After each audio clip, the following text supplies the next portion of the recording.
It's the end of April and I was updating my spreadsheet for my reading, as you do. I used the Core Pile spreadsheet by the lovely G, who I will link down below, which is a hugely comprehensive spreadsheet where you can track every aspect of reading ever, and I love it because stats are my thing. Seeing the pretty numbers make me happy. And I hadn't filled out my series tracker up until this week, and I did. And it turns out I have 17 ongoing series that I would like to finish fairly soon. So I'm going to talk them through with you, and then maybe I'll revisit this in a couple of months, maybe a year, and we'll see if I finish them. One of them, highly doubt it. Who writes a series with 29 books in it? First up, we have the Comet Weather series by Liz Williams. Liz is a local author to me. She's from Somerset and this series is set in Somerset. I have only read the first book in the series, which is going to be an ongoing theme for this whole video. It's about 3 sisters, so the 3 or 4 sisters, whose mother goes missing, and it's about their lives living in their family house, which has ghosts. But the ghosts are more like spirits of some special heirlooms that reside in the house, and they have something to do with the mother going missing. And some suspicious characters show up in town, and it all comes together into this big mystery that is eventually solved. I won't spoil it for you, but there's lots of talk about spirits and fairies from another world and being able to like cross over into like adjacent fairy planes and things like that. But the writing style's very like slice of life and the characters are really well written. It's a really easy book to read. It looks small. It is not a small book. The font is very small. It's deceptive, but I really enjoyed it. There are 2 more books in the series. They are currently sitting on my TBR shelf, and hopefully I will get to them soon. My next series is a duology, also by Liz Williams, same person, because this is I think it's non-fiction. It's called Diary of a Witchcraft Shop, because Liz and her husband run a witchcraft shop in Glastonbury in Somerset. And if you know Glastonbury, you'll know exactly what kind of shop I mean, because it's as witchy as it gets. And it's literally just a diary of all the insane and odd circumstances they get themselves into running this witchcraft shop. And I've read the first volume and it was fantastic. I loved it. And I really want to get to the second one soon. Next we have the Hollow Star Saga by Ashley Shuttleworth. I gave the first book in the series 5 stars. I've only read the first one. I'm currently 50 pages into the second one. This is an urban fantasy set in Toronto, Canada, where we have Fae, we have Ironborn, and we have Furies, who are like gods, warriors of gods. Yes, that. Lots of characters, big sort of court politics, drama, mystery. The Wild Hunt is involved. It pulls on lots of elements like that. I was initially hesitant to pick this book up because the cover doesn't do it justice. It's cool cover art, but it looks like cover art for like ACOTAR wannabe series, and it's just so much better than that. It's much more realistic. The characters have much more realistic reactions to certain things that happen to them, and the Fae side of things. I'm not going to say the Fae seem more human, because they don't, and they've still got that element to them, but they're hard to explain, but they don't feel like the stereotype that you see in a lot of books these days. They just feel slightly different, and I enjoyed that. The main characters are very good. Their dynamic is very funny and very entertaining. I highly recommend. The books are very chunky, and the third one isn't out yet. I believe that comes out at the end of this year. So if the second book hangs on a cliffhanger, which someone has implied to me that it has, I'm going to be very sad. My next one is the Wind Singers trilogy. Is it a trilogy? No. What's the word for a 4-book series? Quadology. I should probably look that up. The Wind Singers series by Megan Lindholm, who also writes as Robin Hobb. Again, I've read the first book in this series. This is quite an old series. I think it was written in the 80s or 90s, but it holds up. The first book is about a woman whose family is killed by harpies, and she has to return to her husband's family for funeral business, or however their culture deals with deaths. But the awkward thing is that her husband's family worships harpies, and she deals with that, and that's one timeline. And then the second timeline is present day, when she has picked up a job to carry this package through a dangerous mountain pass, essentially, and she meets someone along the way who chucks a spanner in the works. Yeah, she travels around in a caravan. She's a traveller, so she travels around in a caravan. It's very, like, if I said soft fantasy, like, it feels like it's epic, but the world building isn't difficult to understand. And it's quite a short book. And the writing's not hard to understand. And the characters are well written. So I'm hoping the rest of the books are as good as the first. Because Robin Hobb can be a little bit hit or miss. I absolutely hated one of her other series that she wrote. Loved the Assassin's Apprentice one, whatever that's called. What is it called? It's right there. Realm of the Elderlings. I love her Realm of the Elderlings series, but her Soldier's Son series, absolutely hated. So I don't really know which way Wind Singers is going to go. Next we have Inconsidual by Kevin Hearn. Again, I've read the first one in this series. I own the second one, and I don't think the third is out. Don't take my word for that. This is irreverent fantasy, my favourite kind. Current day urban fantasy about a man with an incredibly Scottish name that I've forgotten. He is old, he has a huge moustache, and he is a sigillist. I don't think that was the name for it. He does magical symbols. He draws magical symbols, sigils. He draws magical sigils for a living, and does lots of business with the fae folk, the fair folk. So many fucking terms for this stuff. He does lots of business with the fair folk as a result, and his apprentices keep dying. So the story opens with his like 5th or 6th apprentice dying in odd circumstances, and then a bright pink goblin comes into his life and everything goes tits up, and he is trying to work out what's going on. It's very entertaining. There are lots of characters with a capital C. It's a good mystery romp all the way through Glasgow. I enjoyed it a lot. I'm looking forward to the second one and the third.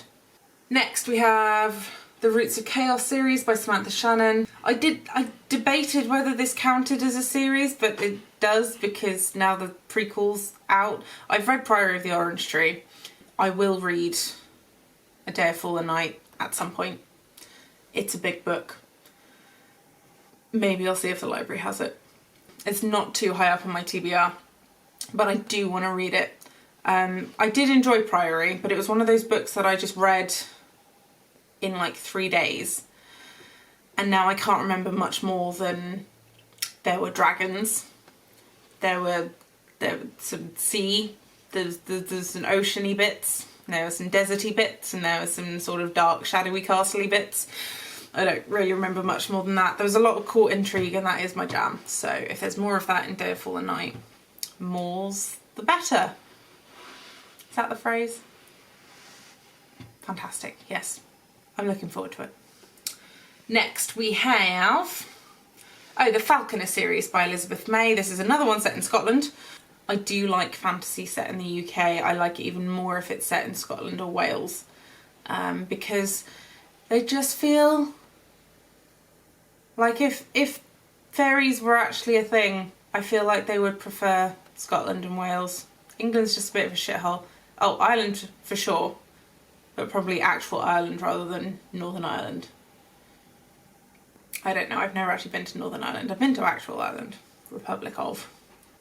Okay, so The Falconer is about this girl whose mother is murdered by this fairy race, and she is now dedicating her life to finding the fairy that murdered her mother. And then she finds out she's a falconer, which is this race of warriors, and then I'm assuming lots of people tried to kill her and she fought back. It's set in the 1800s in Scotland, in Edinburgh, and it was very good and I enjoyed it. It's quite a short book. I think it counts as YA, but there's none of that YA angsty nonsense that really ruins it for me, so it was quite readable. Then I've got These Witches Don't Burn by Isabel Sterling. This is one of the very few... So I've read the first one in the trilogy, again. So it's about a girl who is a witch. This type of witch in this book have control over elemental magic. She lives in Salem in Massachusetts and runs a witchcraft shop with her family to cater to tourists. But then evidence of dark magic or blood magic, one of them, starts cropping up, and I think her and her ex-girlfriend try and work out what's going on or get wrapped up in it somehow, and it was enjoyable and I want to read the rest. I do like a sapphic book every now and again. Then we have the Crescent City books. I like reading Sarah J Maas. I know lots of people have issues with her, so I'm not going to talk about her much, but this is a series that I will continue to read on my own time. That said, also A Court of Thorns and Roses I will continue to read. That's another series on my list. Then I've got the Legends and Lattes series, because there's another one coming out, Bookshops and Bone Dust. I'm not convinced this is like a direct sequel slash prequel or whatever, but I think it takes place in the same world, so I'm counting it as a series. There are only 2 books in this series that I know of, but that is another book that I would love to read because I enjoy Legends and Lattes a lot, as did everyone else on the internet, but you know, there's good book. Good book. Next one on my list is The Stolen Heir duology by Holly Black. I'm in 2 minds about this because The Stolen Heir was a bit meh, in my opinion. Mostly because of all the teenage angst. But it's Holly Black. So because I've read the first one, I'll probably give the second one a go. I don't think I'll pre-order it or go to like any extreme lengths or anything like that to get it, but I will probably still attempt to read it. The next one is the Wayfarers series by Becky Chambers. There are 5 books in this series. I have read the first one. I will be purchasing the second one soon, I hope, because it is just a lovely cozy romp through space. It is quite a long book, but it's so character focused and the cultures of the aliens are so well thought out and all combined so well together. There are so many lovable characters that are not just carbon copies of each other. Oh, it's just a very good book. It's one of those books that just sparks joy. It's great. And if there are 4 other books in the series, and I'm assuming they're all going to be just as great, so why wouldn't I read them? Aha! Now we have the 29 book series. I have been reading the Anita Blake Vampire Hunter series by Laurel K. Hamilton. I am 2 books into this. I have given both books 5 stars. I loved them a lot. They are dark and twisty and gory and quite a few trigger warnings, and some of them have some content that is definitely a product of its time because these were written in the 2000s. The beginning books were. I believe there's still books coming out. At the moment I see no reason why I wouldn't read all 29. I'm not going to do that anytime soon, but I am enjoying the series. It's vampire hunting with a badass female protagonist who takes no shit and has very human reactions to stuff. Yeah, we like Anita Blake. Anita Blake is cool. I'm just hoping that as the books progress, the slightly problematic stuff will just sort of fade away as times progress. Oh, then we got the Between Earth and Sky series by Rebecca Roanhorse. I actually haven't finished the first book yet. I'm listening to it on audiobook, but it is very good. I'm enjoying it a lot. It's the first time I've read an audiobook where someone's used alternative pronouns, and it took me a while to work out that was what the narrator was saying, because I've never heard them said out loud before, and I'm not sure which ones they are. I don't know how they're spelling it because I don't have a physical copy of the book, but that's cool. I enjoyed that. The characters are really well fleshed out. I'm like halfway through the book, so I don't know how it ends or anything, but while I think the plot may be a little predictable to a point, I have absolutely no idea how all of the characters will react when they all come together, because at the moment we've got 3 or 4 different points of view and they're all slowly making their way to the same place for a specific reason. It's very enjoyable.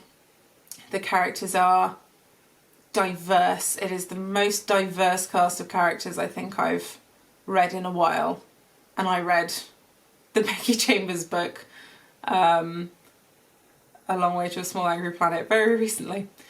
Yeah, it's good. I'm enjoying this series, so I'm assuming I will want to read the rest, unless it completely tanks in the second half of the first book. I will want to read the rest of this series. Next, the last one. Lastly, we have The Eldest Curses by Cassandra Clare. The first book in this series is The Red Scrolls of Magic. I think that's right. This is a series by Cassandra Clare and Wesley Chu.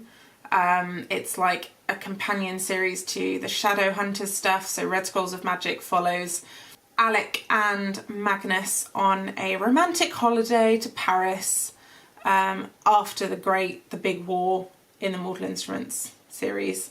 And they find evidence of a warlock up to no good and a potential cult that potentially Magnus started. And they look into that and shit goes down. I wasn't, surprisingly, a big fan of the romance in this book. Like, obviously there's going to be romance, it's Magnus and Alec, but the romance, because it's a YA book, just felt a bit childish and immature.